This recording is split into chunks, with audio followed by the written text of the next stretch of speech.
Hi students, welcome to English class. Students, how are you? Are you enjoying online classes? Okay, you are good children.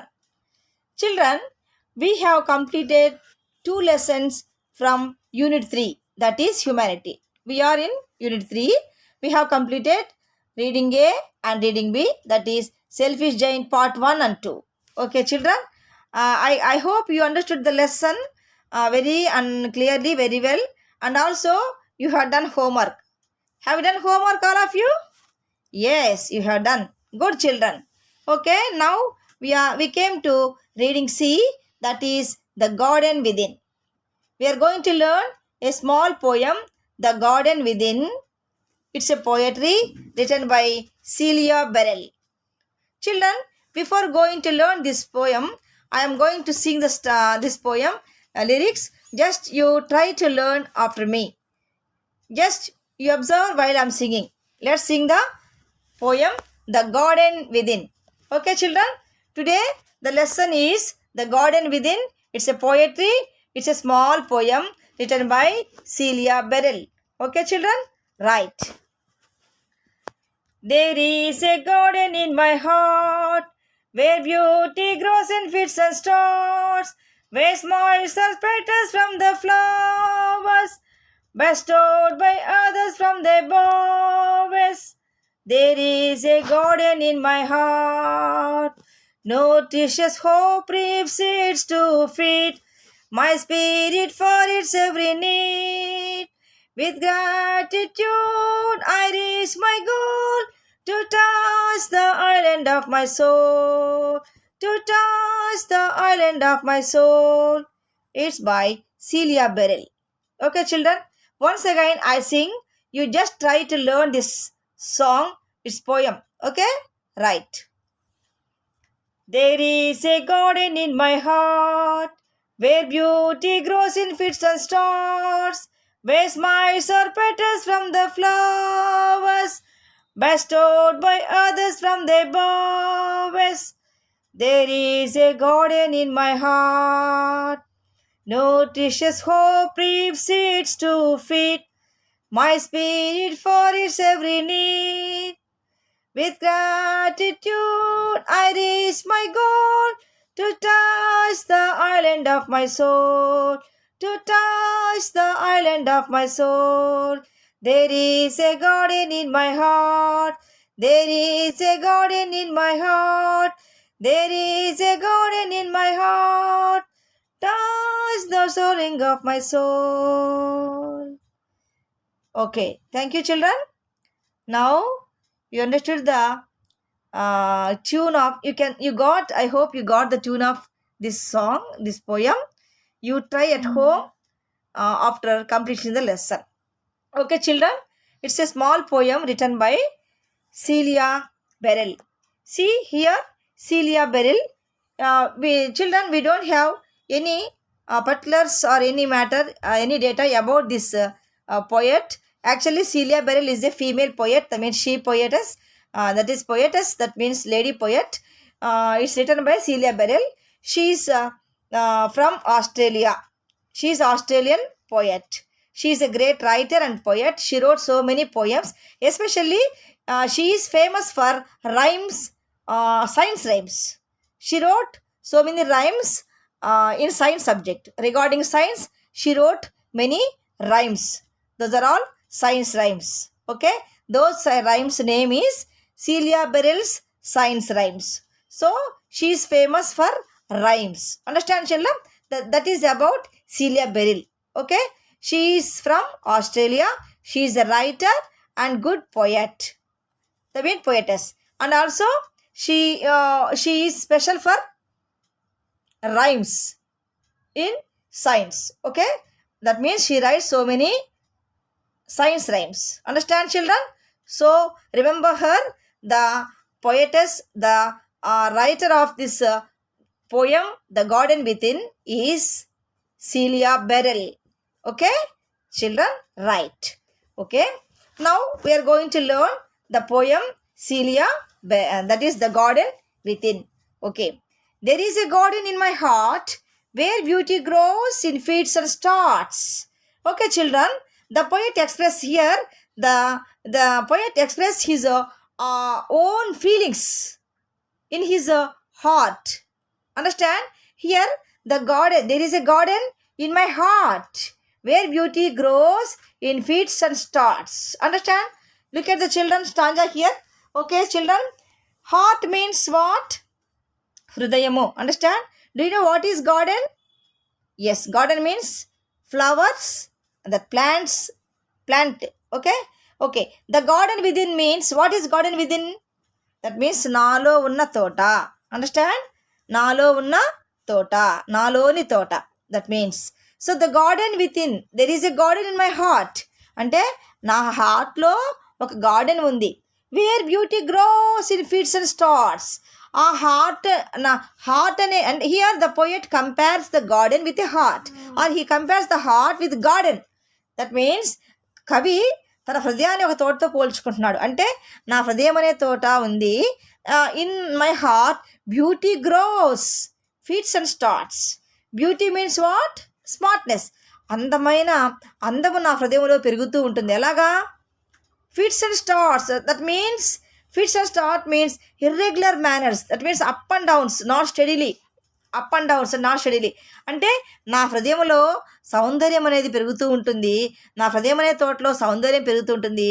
ఆ సౌందర్యం అనేది ఒకేలా ఉండదు. Some times up, some times లో. అంటే ఎక్కువ హెచ్చు తగ్గులుగా, ఎగుడు దిగుడుగా నా హృదయంలో సౌందర్యము పెరుగుతూ ఉంటుంది. అంటే ఒక స్టాండర్డ్గా, ఒక స్టడీగా ఉండదు. So here poet express the inner beauty. That means inner quality of the human, మానవుని యొక్క మన ఇన్నర్ బ్యూటీ అనమాట. ఇన్నర్ హార్ట్ బ్యూటీ గురించి ఎక్స్ప్రెస్ చేస్తుంది అనమాట కవి. Understand? So inner beauty of the heart.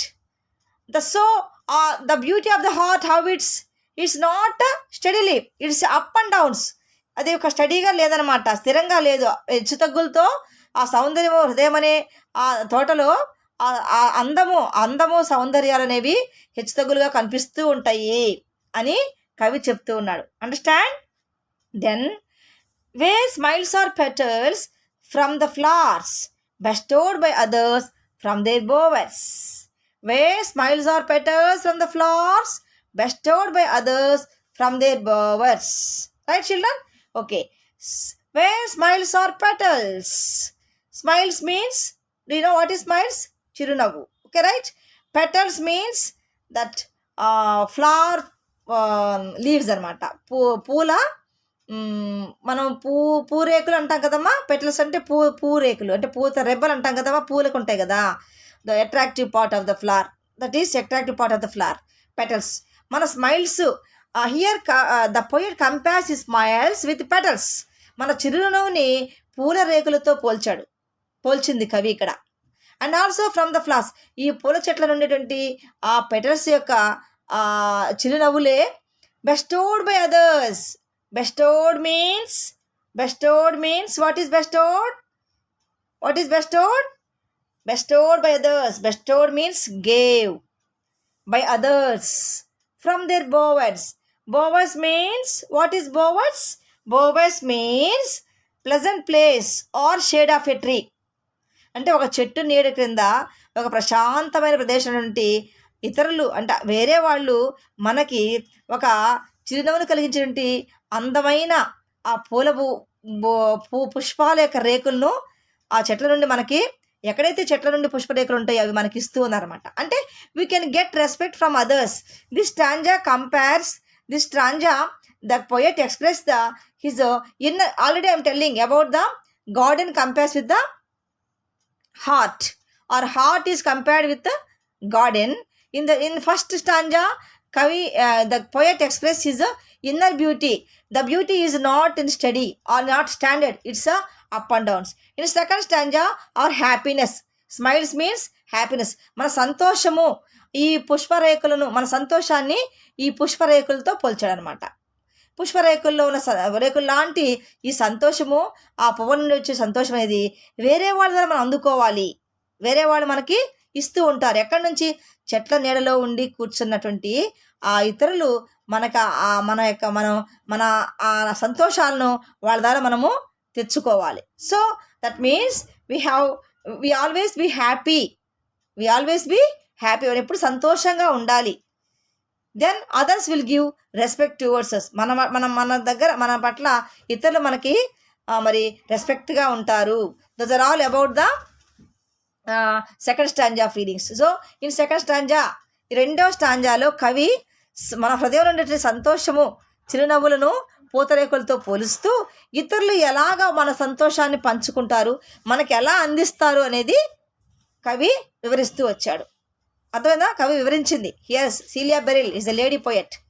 So, and nutritious hope reaps seeds to feed. Nutritious hope reaps seeds to feed my spirit for its every need. Here nutritious means what? మీకు nutrition అర్థం తెలుసమ్మా? Science పదంలో పోషక అని కదా, complete food అనమాట. Nutritious hope reap seeds to feed my spirit for it's every need. అంటే ఇక్కడ న్యూట్రిషియస్ హోప్ అంటే, న్యూట్రిషియస్ మీన్స్ గుడ్, ఒక మంచి హోప్ అంటే ఆశ. హోప్ అంటే ఏంటమ్మా? ఆశ ఆర్ డిజైర్. మంచి హోప్, మంచి కోరిక. మరి రీప్స్ అంటే what you mean by leaps? Gives, ఇవ్వడం. మంచి కోరిక ఏమొస్తుంది? Gives seeds to feed my spirit for it's every need. మన స్పిరిట్ అంటే ఏంటమ్మా? మన ఇన్నర్ ఫీలింగ్స్, మన మూడ్, మన సోల్, మన మైండ్. స్పిరిట్ అంటే మన ఇన్నర్ ఫీలింగ్స్, మన లోపల మన హృదయాంతరంగా ఉన్నటువంటి భావాలకు మరి మంచి కోరికలను, ఆశలు అనేవి ఏం చేస్తాయి అంటే అవి మనకి అందిస్తూ ఉంటాయి. ఏమందిస్తాయి? మన మనసులో నుండి ప్రతి భావాలకు, ప్రతి అనుభూతులకు కావలసినటువంటి ప్రతి అవసరాన్ని కూడా ఈ మంచి కోరిక, మంచి ఆశ అనేది మనకి కావలసిన విత్తనాలను అందిస్తూ ఉంటుంది మన ఆత్మను. అంటే మన హార్ట్లో గుడ్ డిజైర్స్ ఉండాలి, గుడ్ హోప్స్ ఉండాలి.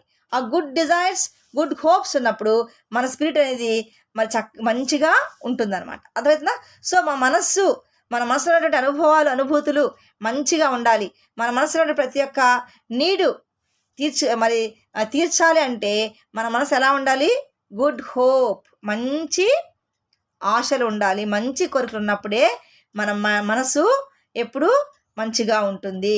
మన మనసు ప్రతి కోరిక తీర్చబడుతుంది. ఎవ్రీ నీడ్, మన ప్రతి అవసరం తీర్చాలంటే మన మనసు ఎలా ఉండాలి? ఏముండాలి మనసులో? న్యూట్రిషియస్ హోప్, మంచి ఆశ ఉండాలి. ఆ న్యూట్రిషియస్ హోప్ అనేది మనకి ఏమందిస్తుంది? మంచి విత్తనాలను మనకి, మన స్పిరిట్ కావాల్సినటువంటి అవసరమైనటువంటి విత్తనాలు మనకి అంటే అందిస్తూ ఉంటుంది అనమాట, మనం ఫీడ్ చేస్తూ ఉంటుంది. Understand children? That is third stanza. And with gratitude I reach my goal to touch the island of my soul. Gratitude means thankfulness. Thankfulness, that is giving thanks. అంటే మన హృదయంలో ఏముండాలి? మనకి కృతజ్ఞతాభావం ఉండాలి. ఉన్నప్పుడు I reach my goal. Goal అంటే aim కదా, ప్రతి ఒక్కరు ఒక లక్ష్యాన్ని కలిగి ఉంటారు కదా. మన లక్ష్యాన్ని చేరుకుంటాము. To touch the island of my soul. అప్పుడు నా ఆత్మ, నా మనస్సు అనేది మనసు అనేటువంటి ఐలాండ్ని చేరుకుంటాను. అంటే here the soul or mind compared with island. అంటే మన మనసు అనేది ఒక ఐలాండ్తో పోల్చింది కవి. అప్పుడు what do mean by island? Do you know? You have in social studies you have island.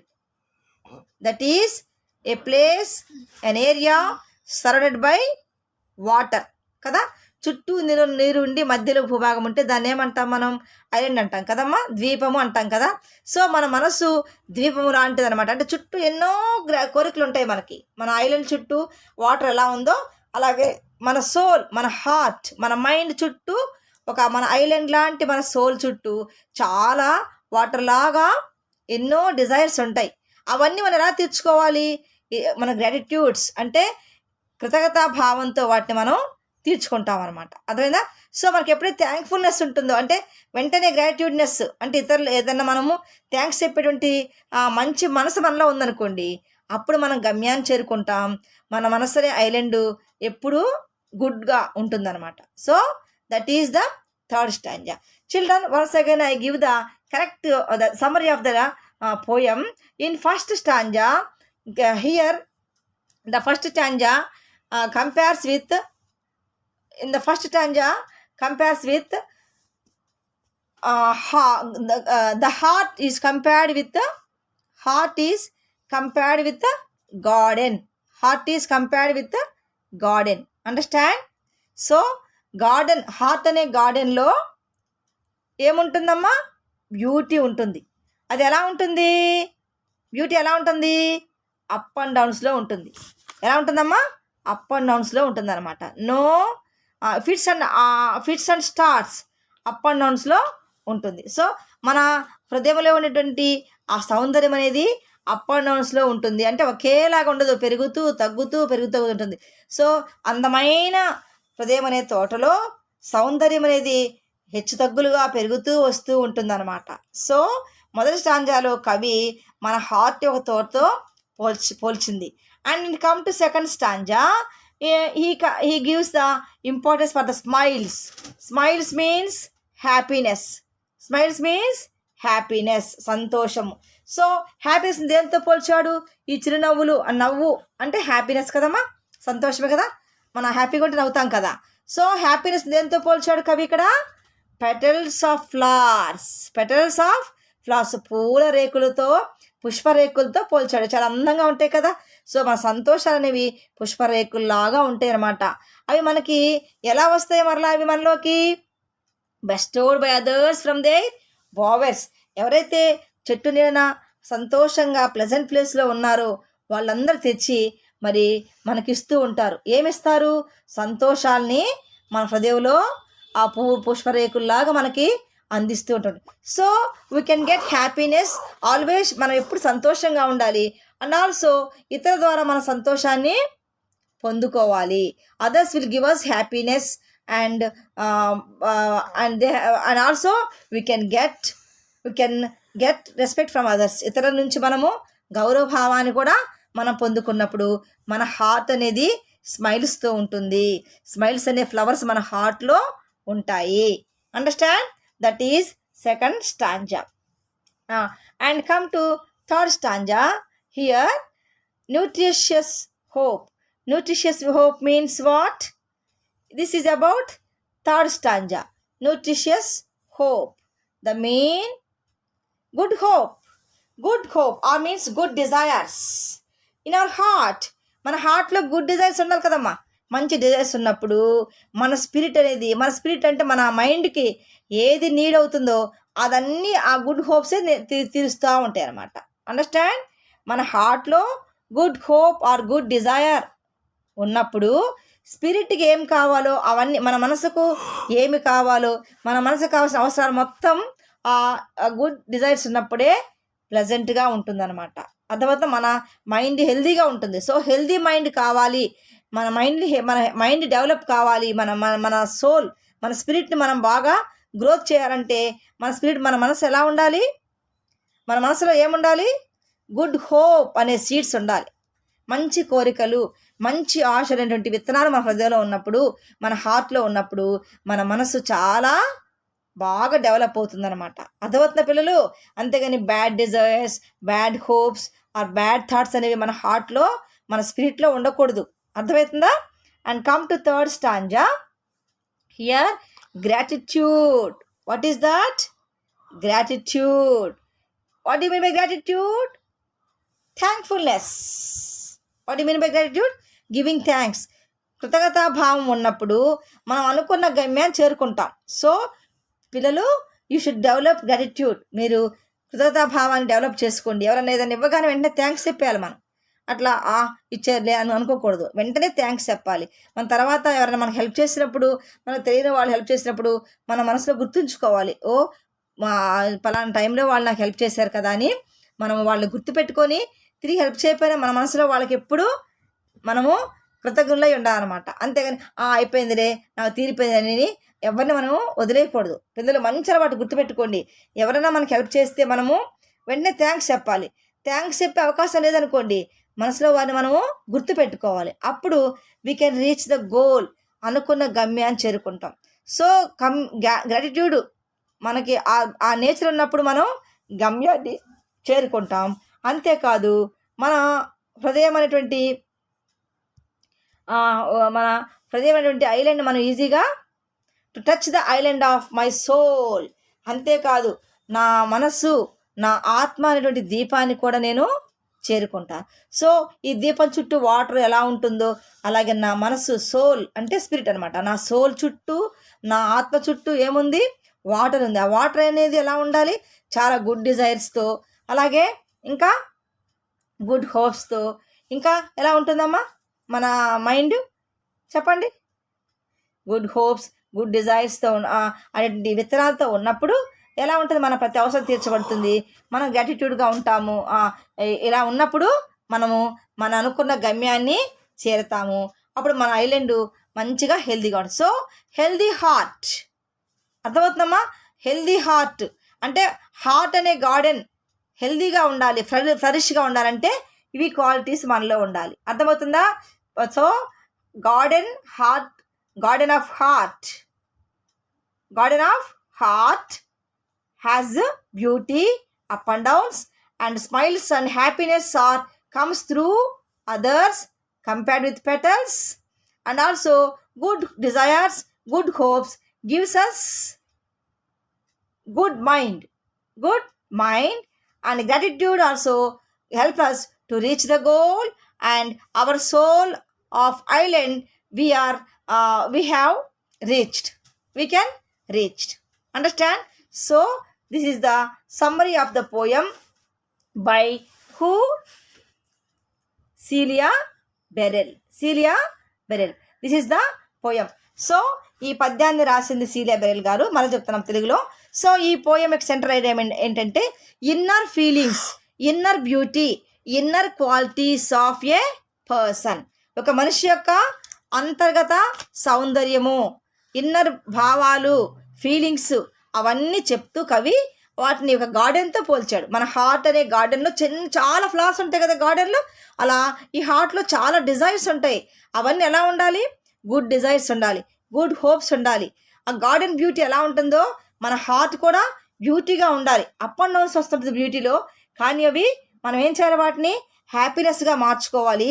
Others ద్వారా మనం వాటిని హ్యాపీనెస్గా మార్చుకోవాలి. ఇతరులు ఇచ్చేటువంటి రెస్పెక్ట్ ద్వారా, వాళ్ళు ఇచ్చేటువంటి గౌరవ భావాల ద్వారా మనకి సంతోషాన్ని కలిగిస్తూ మనం ఈ హృదయం అనే తోటలో అందచందంగా ఉండాలి, సంతోషంగా ఉండాలి. అంతేకాదు మంచి ఆశలు, మంచి కోరికలు ఉన్నప్పుడు మన మనసుకి ఒక విత్తనాలాగా అవి మంచి ఆశా కోరికలు మన మనసులో విత్తనం విత్తినప్పుడు మన మనసు ఎప్పుడు హెల్దీ మైండ్, హెల్దీ స్పిరిట్ మనకు ఉంటుంది. అంతేకాదు గ్రాటిట్యూడ్, కృతజ్ఞతాభావంతో ఉన్నప్పుడు మన గమ్యాన్ని చేరుకుంటాము, మన మనసులోని ఐలాండ్ని మనము రీచ్ అవుతాము. అర్థమవుతున్న పిల్లలు? So this is the poem written by Celia Beryl. It's a meaning of the poem. Understand? It's a central theme of the poem. So this garden heart, the poet compared the heart with the garden. Poet compared the heart with the garden. Just you take down the glossary here, children. Meanings. Note down meanings. Petal. What do you mean by petal? A delicate colored part of a flower. Delicate colored part of a flower. In Telugu, pushparekulu. Bestowed means gave, showed respect. Bestowed అంటే gave or show respect. చెప్పా కదా ఇందాక second స్టాంజాలో, bestowed from others అన్న కదా, ఇతరులతో respect ఇవ్వడం వల్ల మనము హ్యాపీనెస్ని పొందుకుంటాము. అండర్స్టాండ్? సో మనము గివ్ రెస్పెక్ట్, టేక్ రెస్పెక్ట్. మనం మర్యాద ఇస్తే తిరిగి మనకు మర్యాద వస్తుంది కదా. సో ఇతరులను రెస్పెక్ట్ చేయడం వల్ల మనం వారి దగ్గర రెస్పెక్ట్ తీసుకొని మనం ఏం చేస్తాము? హ్యాపీనెస్ మన లైఫ్లో స్మైల్స్, పుష్పరేకుల్లాగా కలర్ఫుల్ హ్యాపీనెస్ మన మైండ్లో ఉంటుందన్నమాట. Bowers means pleasant place in the shade of a tree. Pleasant place in the shade of a tree. Note down meanings, children. Note down the meanings here. Nutritious, good. Nutritious means good. Reap means result.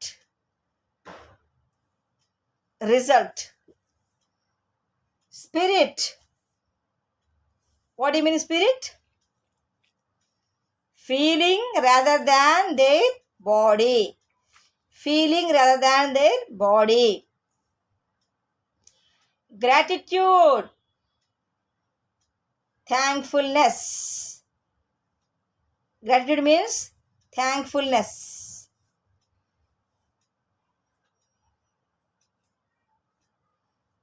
Goal. Something that you hope to achieve.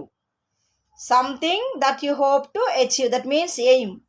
That is goal. అంటే లక్ష్యము అనమాట. అర్థమవుతుందమ్మా? So this is all about the garden within poem and the summary. పిల్లలు మీకు బాగా అర్థమైంది కదమ్మా? Garden within నాలో ఉన్న తోట. సో మళ్ళీ చెప్తా, హృదయాన్ని తోటతో పోల్చాడు. అందము అప్ అండ్ డౌన్స్లో వస్తుంది. అండ్ దెన్ స్మైల్స్ అనేవి హ్యాపీనెస్ పుష్పరేకులతో పోల్చాడు స్మైల్స్ని. అవి ఆ స్మైల్స్ ఆ హ్యాపీనెస్ ఎలా వస్తుంది? ఇతరులు రెస్పెక్ట్ ఇవ్వడం వల్ల మనకు వస్తుంది అనమాట. సో రెస్పెక్ట్ మన సొసైటీలో గౌరవ స్థానాన్ని సంపాదించుకోవాలి. న్యూట్రియస్ హోప్. మరి good hope, good results, good hopes ఏం చేస్తాయి మనకు? అవి మంచి ఫలితాన్ని ఇస్తాయి. ఎలాగా? మన మనసుని అవి పోషిస్తూ మన హార్ట్ని పోషిస్తాయి. సో మన మనసు హెల్దీ స్పిరిట్ ఉండాలి. మన హార్ట్లో నుండి మన స్పిరిట్లో నుండి నీడ్స్ మొత్తం తీరాలంటే ఏం చేయాలి? Good hopes and good desires ఉండాలి. Understand? And then gratitude. Thanks చెప్పడం వల్ల మన గమ్యాన్ని చేరుకుంటాము. మన ఐలాండ్ కూడా మన మనస్సు అనే ఐలాండ్ని దీపం చుట్టూ ఈ యొక్క కోరికల మొత్తాన్ని మనము తీర్చగలుగుతాం అనమాట. సో పిల్లలు అందుకే చెప్పే కదా, సీలియా బెరెల్ అనేది సైన్స్ పోయెట్ కదా. సైన్స్ పోయెట్ అంటే సైన్స్ మీద ఎక్కువ పద్యాలు ఆమె రాశారనమాట. అందుకని గార్డెన్తో పోల్చారు మైండ్ని. అర్థమైందా? This is all about the garden within. Okay children, now note down the homework here. 3 questions are here under reading C. That is, note down, what is the central idea of the poem? What is the central idea of the poem? What features of the garden in the poet's heart are mentioned in the stanza 1? Stanza 1లో poet యొక్క హార్ట్లో ఏమున్నాయి? Qualities, features చెప్పే కదా. Beauty, up and డౌన్స్లో వస్తుంది కదా beauty. Okay, what is the mood of poet? Poet mood ఎలా ఉంది ఇక్కడ? Sad, hopeful, thankful. You have to tick mark. So gratitude means explain చేయమన్నాడు. అంటే కృతజ్ఞతాభావాన్ని కృతజ్ఞతని ఎలా వ్యక్తం చేస్తావో దాని గురించి పద్యంలో ఎలా చెప్పాడో you should give 3 more lines about this. This is the homework for you. That is what the garden within the poem. Now I'll sing the poem once again. Children, you practice at home and just మీరు నేను పాడతాను, tune చేస్తాను ఈ పద్యాన్నమ్మా. మీరు ఒకసారి మీరు కూడా నేర్చుకొని నాకు మీరు మీ గ్రూపులో నాకు వాట్సాప్లో పెట్టండి. ఓకే అమ్మా? మీరు కూడా నేర్చుకొని అలా సింగ్ని నాకు ఆడియో పంపించండి. ఓకేనా children? Okay, I will sing. Just you try to learn. There is a garden in my heart, where beauty grows in fits and starts, where smiles are petals from the flowers, bestowed by others from their bowers. There is a garden in my heart, nutritious hope reaps seeds to feed my spirit for its every need. With gratitude I reach my goal, to touch the island of my soul, to touch the island of my soul. There is a garden in my heart, there is a garden in my heart, where beauty grows and feasts and starts. Celia Beryl. This is from Celia Beryl. Okay, children, I hope you understood the stanza well and you came an idea about this. Okay, children, thank you for watching this video and learn much more and try to tune this song and post in your audio in WhatsApp groups. Okay, thank you children. Bye. Thank you. Okay children, we have completed the poem and also have given the homework. You do at home homework and come to class with homework for the next class. Okay, children. Now I am going to give you a small grammar topic, that is simile, metaphor and personification. Do you know these three words? What is simile, what is metaphor and personification? Yes, I think these are the new topics for your class. Okay, for you also this may be unknown topic. Okay, what are simile, what is metaphor and what is personification? See, these are figure of speech. Children, we have a special grammar topic in English, that is figure of speech. English భాషలో figure of speech అనేటువంటి ఒక grammar topic ఉంది. మీరు simile, metaphor and personification అనే పదాలు మీరు బహుశా విని ఉన్నారో లేదో నాకు తెలియదు, కానీ ఇవి మీకు న్యూ టాపిక్ అయి ఉంటుంది. బహుశా మన గ్రామర్లో కూడా మీరు ఇంతవరకు ఎప్పుడు నేర్చుకొని ఉండకపోవచ్చు. ఇప్పుడు మీకు సింపుల్గా నేను చెప్తానమ్మా. అయితే ఫిగర్ ఆఫ్ స్పీచ్ అనేది మీకు తెలుగు భాషలో వస్తుంది అలంకారములని, అవునమ్మా. అలాగే సేమ్ యాజ్ ఇంగ్లీష్లో కూడా అలంకారాలని ఫిగర్ ఆఫ్ స్పీచ్ అంటారు.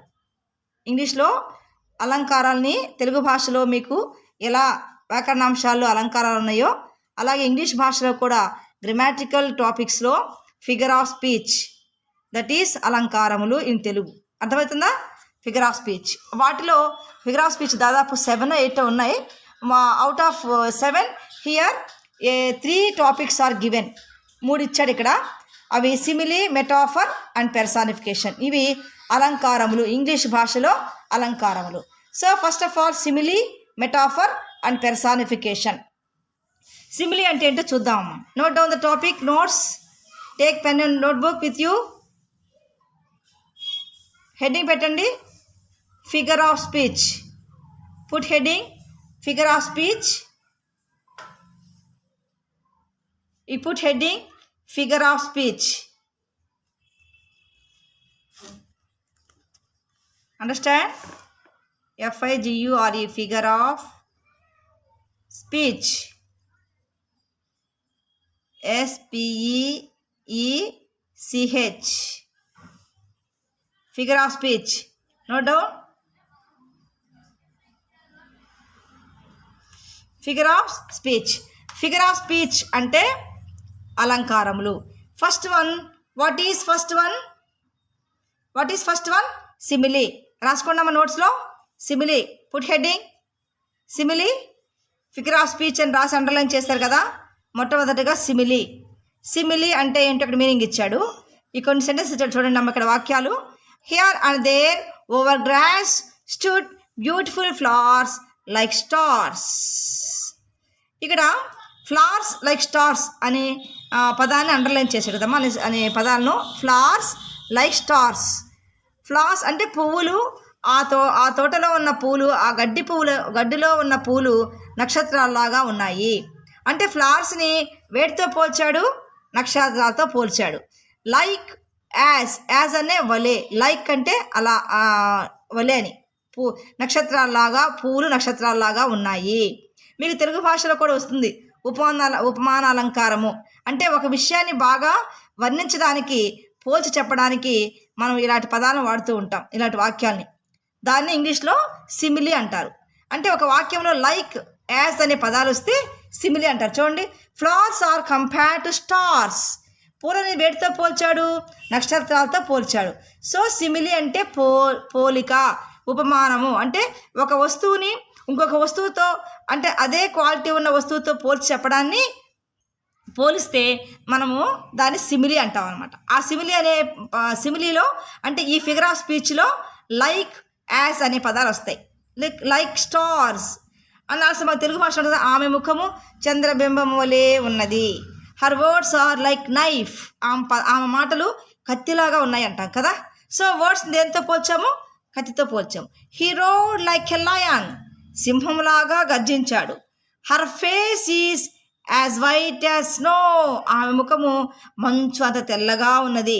Here 2 examples are here. Understand? Like a lion, white as snow కదమ్మా.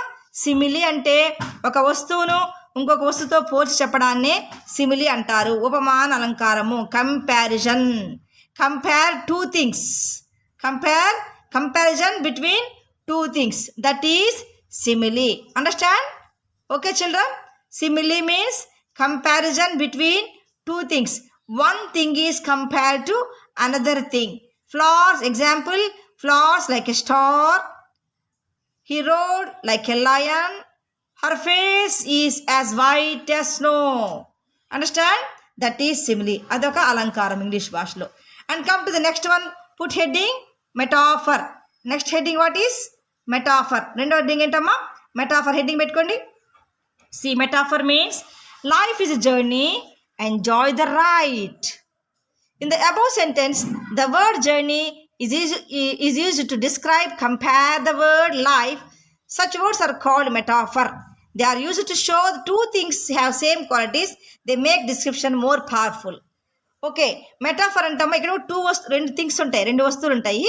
వాటిని ఒక వస్తువుని ఇంకొక వస్తువుతో కలిపి చెప్తాము. సేమ్ క్వాలిటీస్ ఉన్న వస్తువుల్ని మనము ఇంకా ఎక్కువగా వివరించి చెప్పడానికి ఉపయోగిస్తాం అనమాట. సేమ్ క్వాలిటీస్ ఉన్న వస్తువుల్ని బాగా వివరించి చెప్పడానికి మనము ఈ మెటాఫర్ అనేటువంటి అలంకారాన్ని ఉపయోగిస్తాము. సిమిలిలో ఏంటి, ఆ రెండు వస్తువులు వేరు కానీ పోల్చి చెప్తాము. ఫ్లవర్స్ ఎలా ఉన్నాయి, స్టార్స్ లాగా ఉన్నాయి. అతను ఎలా అరిచాడు, లయన్ లాగా, అంటే అతను వేరు లయన్ వేరు కదా. ఇక్కడ ఒకే క్వాలిటీస్ ఉన్న వస్తువుల్ని మనం కలుపుతాం, పోల్చి చెప్తాం అనమాట. See for example, Rudramadevi was a lioness in a battle. అంటే రుద్రమదేవి యుద్ధంలో సింహంలాగా ఉన్నది. అంటే సింహం క్వాలిటీసు రుద్రమదేవి క్వాలిటీస్ ఒకటే కదా, అవునా? రుద్రమదేవి డేర్గా ఉంది, లయన్ కూడా డేర్గా ఉంది. లయనస్ అంటే ఫీమేల్ లయన్ అనమాట. ఆడసింహాన్ని లయనస్ అంటారు. లయన్ అంటే మగసింహము, ఆడసింహాన్ని లయనస్ అంటారు. Understand children? ఓకే, రుద్రమదేవి లయనస్ లా ఉంది అంటే రుద్రమదేవి క్వాలిటీస్ లయన్ క్వాలిటీస్ ఒకటే కదా.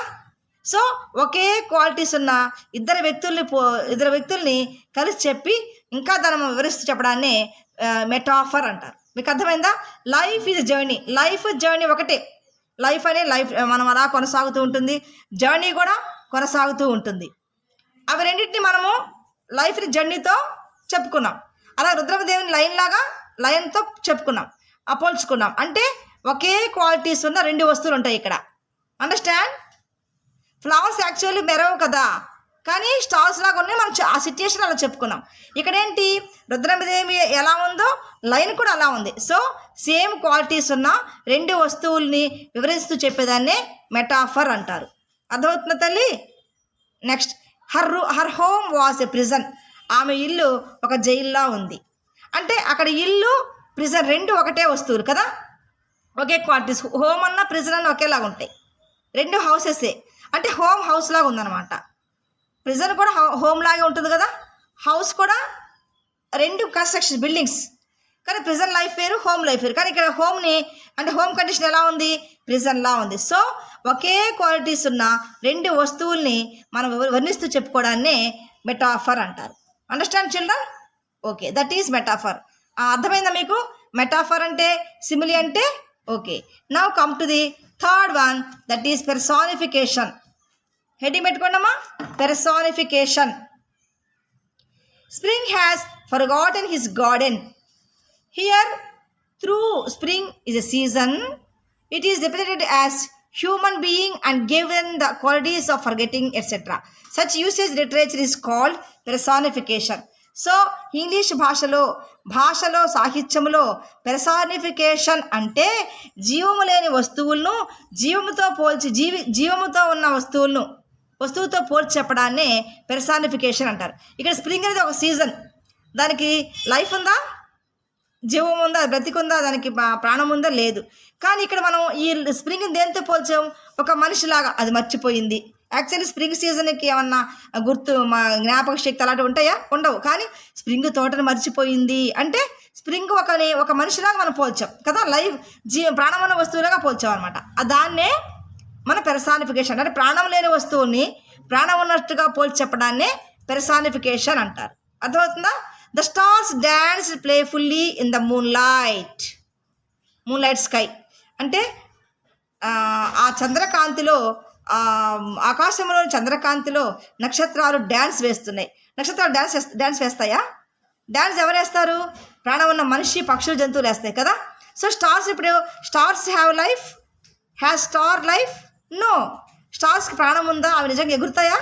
కానీ అలా పోల్చాడు. అంటే స్టార్స్కి లైఫ్ ఉన్నట్టు, మనిషిలాగా డ్యాన్స్ వేస్తున్నట్టు ఆకాశంలో నక్షత్రాలను పోల్చాడు. సో ప్రాణం లేని వస్తువులను ప్రాణం ఉన్న వస్తువుతో పోల్చడాన్నే పెర్సానిఫికేషన్ అంటారు. And come to snow covered up the grass with a great white cloak. అంటే ఇక్కడ స్నో ఏం చేసింది, తెల్లని తెల్ల క్లోక్ అంటే కోట్, వైట్ కోట్ లాగా ఆ గడ్డిని కప్పేసింది. అంటే స్నోకి లైఫ్ ఉండి వచ్చి గ్రాస్ని కప్పేసిందా? అలాని కదంటే స్నో అంతా కవర్ అయిపోయింది అర్థము. అలా స్నోని అట్లా కంపేర్ చేశాడు అనమాట. సో పెర్సానిఫికేషన్ అంటే లైఫ్ లేని ప్రాణం లేని వస్తువులను ప్రాణం ఉన్న వస్తువులాగా మనం అవి పనిచేస్తున్నట్టుగా మనం చెప్పుకోవడాన్నే పెర్సానిఫికేషన్ అంటారు. అర్థమవుతుందమ్మా? So here 3 figure of speech we have discussed. One is simile, second one is metaphor, and third one is personification. Simile అంటే 2 వస్తువులు పోల్చి చెప్పుకోవడం, అంటే ఒక విషయాన్ని వర్ణించడానికి వేరే వస్తువుతో పోల్చి చెప్పడాన్నే దాన్ని సిమిలి అంటారు. అంటే ఆ వస్తువు యొక్క ప్రాధాన్యత అంత గొప్పగా ఉందని చెప్పడానికి వేరే వస్తువు మనం పోలుస్తాం. అక్కడ లైక్, యాజ్ అనే పదాలు వస్తాయి అనమాట. అర్థమవుతామా? చూడండి, ఇక్కడ లైక్, యాజ్ అనే పదాలు వస్తాయి అనమాట. That is simile. 2 వస్తువులను పోల్చి చెప్పుకుంటాం అనమాట. ఒక వస్తువు యొక్క గొప్పతనాన్ని వర్ణించడానికి డిస్క్రిప్షన్, వర్ణించడానికి, పోల్చడానికి వేరే వస్తువుతో పోల్చి చెప్పడాన్నే సిమిలి అంటారు. అర్థమవుతుందా? రెండవది మెటాఫర్. మెటాఫర్ అంటే 2 ఒకే క్వాలిటీ ఉన్న వస్తువుల్ని మనం పోల్చుతాం అనమాట. ఆ 2 వస్తువులు ఒకే క్వాలిటీ, వాటిలో ఉన్న ఆ యొక్క 2 వస్తువులు లేదా 2 ఒకే క్వాలిటీస్ ఉంటాయి, అవి మనం పోల్చి చెప్పుకుంటాం. లయను, రుద్రమదేవి 2 వేరు, కానీ లైన్ క్వాలిటీ, రుద్రమదేవి క్వాలిటీ ఒకలే ఉన్నాయి కాబట్టి రుద్రమదేవిని లైన్ లాగా చెప్పుకున్నాం అనమాట. అర్థమవుతుందమ్మా? అలాగే హోమ్ అన్న, ప్రిజన్ అన్న 2 ఇళ్ళే, కానీ ఆ ఇల్లు ఎలా ఉంది, జైల్లాగా ఉందన్నమాట. సో 2 ఒకే క్వాలిటీస్ ఉన్న 2 వస్తువులను కలిపి ఒక వస్తువును వర్ణించడాన్నే పెర్సానిఫికేషన్ అంటారు. అర్థమవుతుందా? And third one is metaphor. Second one metaphor, third one is personification. Personification అంటే అర్థం ఏంటి? ప్రాణం లేని వస్తువును ప్రాణం ఉన్న వస్తువుతో పోల్చి అలా పనిచేస్తుందని చెప్పడాన్ని పెర్సానిఫికేషన్ అంటారు. స్ప్రింగ్ సీజన్లో స్ప్రింగ్ అనేది ఒక సీజన్, ఒక కాలం. అది ఆ సీజన్ ఎలా ఉంది, ఒక మనిషిలాగా అది గార్డెన్లో మర్చిపోయింది గార్డెన్ని, అంటే మనిషిలాగా జ్ఞాపశక్తి ఉన్నట్టుగా చెప్పాడు. అలాగే స్టార్స్ డాన్స్ వేస్తాయి అంటే స్టార్స్ ఏమన్నా మనుషుల, జంతువుల, పక్షుల కాదు, కానీ స్టార్స్కి లైఫ్ లేదు, ప్రాణం లేదు, కానీ ప్రాణం ఉన్నట్టు ఆకాశాలు డాన్స్ వేస్తున్నట్టు పోల్చాడు ఇక్కడ. అండ్ దెన్ స్నో కూడా ఎలా ఉంది, ఒక గడ్డినంతా ఒక కోట్ లాగా కప్పేసింది, అంటే అది ఒక మనిషిలాగా పనిచేసింది గడ్డి మీద. No.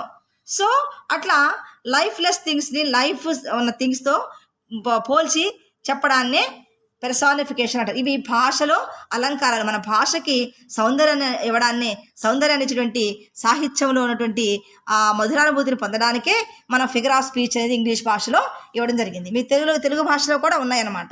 So these 3 are figure of speech. ఇంకా చాలా ఉన్నాయి మీకు ఇంగ్లీష్ భాషలో, కానీ 3 are mentioned in the class 8th. So children, మీకు అర్థమైంది కదమ్మా ఫిగర్ ఆఫ్ స్పీచ్ అంటే ఏంటో? Simile, metaphor, personification. ఓకే, మీరు కొన్ని సెంటెన్స్ ఇలాంటివి నెక్స్ట్ క్లాస్లో కలెక్ట్ చేసి నాకు మీరు పోస్టింగ్ పెట్టండి. సిమిలీకి ఎగ్జాంపుల్స్ అండ్ దెన్ మెటాఫర్కి ఎగ్జాంపుల్స్, పెర్సానిఫికేషన్కి ఎగ్జాంపుల్స్. కొన్ని వాక్యాలు ఇక్కడ ఉన్నాయి కాకుండా మీ లెసన్స్లో వస్తాయి. ముందు మన జైంట్ పార్ట్ 1, 2లో కొన్ని సెంటెన్స్లో వస్తాయి. అండ్ దెన్ మీకు సొంతగా ఏమన్నా ఉంటే, ఇందాక మీకు ఎగ్జాంపుల్ చెప్పాను, her words are like knife, ఆ మాటలు కత్తి వలె ఉన్నాయి అంటాం కదా. అలా her face is like a moon, ఆమె ముఖం చంద్రబింబంలో ఉంది. అలా మీరు కంపారిటివ్గా ఏమైనా వాక్యాలు ఉంటే 3టికి ఎగ్జాంపుల్స్ కలెక్ట్ చేసి నాకు హోంవర్క్ లాగా పోస్టింగ్ పెట్టండి. Okay children, thank you very much. Wish you all the best. Thank you. Happy learning.